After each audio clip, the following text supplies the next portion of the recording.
இன்றைய இறைவார்த்தை. சாலமோனின் ஞான நூலில் இருந்து வாசகம். கடவுளை அறியாத மனிதர் அனைவரும் இயல்பிலேயே அறிவிலிகள் ஆனார்கள். கண்ணுக்கு புலப்படும் நல்லவற்றினின்று இருப்பவரை கண்டறிய முடியாதோர் ஆனார்கள். கைவினைகளை கருத்தாய் நோக்கி இருந்தும் கைவினைஞரை அவர்கள் கண்டு கொள்ளவில்லை. மாறாக தீயோ, காற்றோ, சூறாவளியோ, விண்மீன்களின் சுழற்சியோ, அலைமோதும் வெள்ளமோ, வானத்தின் சுடர்களோ தாம் உலகை ஆளுகின்ற தெய்வங்கள் என்று அவர்கள் கருதினார்கள். அவற்றின் அழகில் மயங்கி அவற்றை அவர்கள் தெய்வங்களாக கொண்டார்கள் என்றால், அவற்றிற்கெல்லாம் ஆண்டவர் அவற்றினும் எத்துணை மேலானவர் என அறிந்து கொள்ளட்டும்.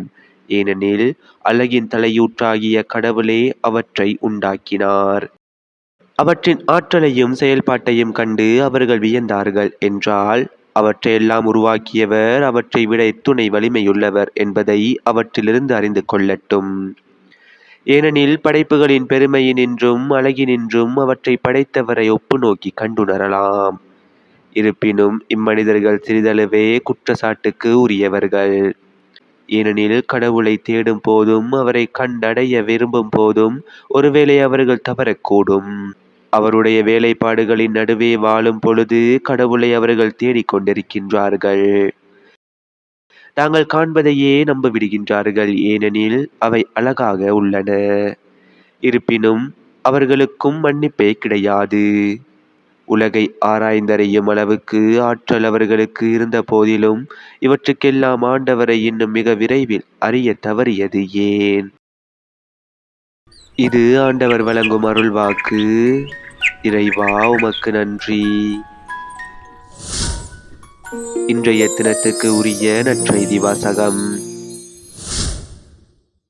லூக்கா எழுதிய தூய நற்செய்தியில் இருந்து. அக்காலத்தில் இயேசு தம் சீடர்களுக்கு கூறியது: நோவாவின் காலத்தில் நடந்தது போலவே மானிட மகனுடைய காலத்திலும் நடக்கும். நோவா பேழைக்குள் சென்ற நாள் வரை எல்லாரும் திருமணம் செய்து கொண்டும் உண்டும் குடித்தும் வந்தார்கள். வெள்ளப்பெருக்கு வந்து அவர்கள் அனைவரையும் அழித்தது. அவ்வாறே லோத்தின் காலத்திலும் நடந்தது. மக்கள் உண்டார்கள், குடித்தார்கள், வாங்கினார்கள், விற்றார்கள், நட்டார்கள், கட்டினார்கள். லோத்து சோதோமை விட்டு போன நாளில் விண்ணிலிருந்து பெய்த தீயும் கந்தகமும் எல்லாரையும் அழித்தன. மானிட மகன் வெளிப்படும் நாளிலும் அப்படியே நடக்கும். அந்நாளில் வீட்டின் மேல் தளத்தில் இருப்பவர் வீட்டில் உள்ள தம் பொருள்களை எடுக்க கீழே இறங்க வேண்டாம். அதுபோலவே வயலில் இருப்பவர் திரும்பி வர வேண்டாம். லோத்தின் மனைவியை நினைத்து கொள்ளுங்கள். தம் உயிரை காக்க வழி தேடுவோர் அதை இழந்து விடுவர், தம் உயிரை இழப்பவரோ அதை காத்து கொள்வர். நான் உங்களுக்கு சொல்கிறேன், அந்த இரவில் ஒரே கட்டிலில் இருவர் படுத்திருப்பர். ஒருவர் எடுத்துக்கொள்ளப்படுவார், மற்றவர் விட்டுவிடப்படுவார். இருவர் சேர்ந்து மாவரைத்துக் கொண்டிருப்பர். ஒருவர் எடுத்துக்கொள்ளப்படுவார், மற்றவர் விட்டுவிடப்படுவார். இருவர் வயலில் இருப்பர். ஒருவர் எடுத்துக்கொள்ளப்படுவார், மற்றவர் விட்டுவிடப்படுவார். அவர்கள் இயேசுவை பார்த்து, ஆண்டவரே, இது எங்கே நிகழும் என்று கேட்டார்கள்.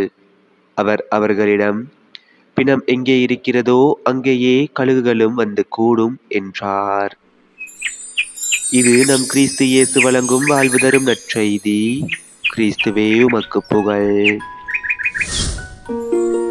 இன்றைய தினத்துக்கு உரிய சிந்தனை துளிகள். மண்பாண்டத்தின் தன்மை அழகை வைத்து குயவனை அறியலாம். மேசை நாற்காலியின் வடிவமைப்பை கொண்டு தச்சரை அறியலாம்.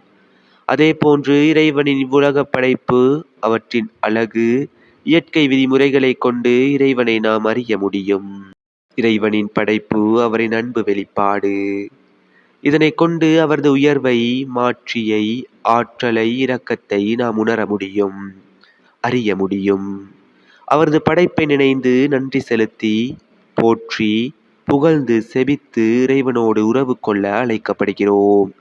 இதுவே முதல் வாசகத்தின் சாராம்சம். யாரும் அழிவுறக்கூடாது, மீட்பு பெற வேண்டும் என்பதே இறைவனின் உள்ளார்ந்த இயக்கமும் நோக்கமும். ஆகவே நாம் நல்வழி நடப்போம், நற்செய்தியை பிறருக்கு அறிவிப்போம்.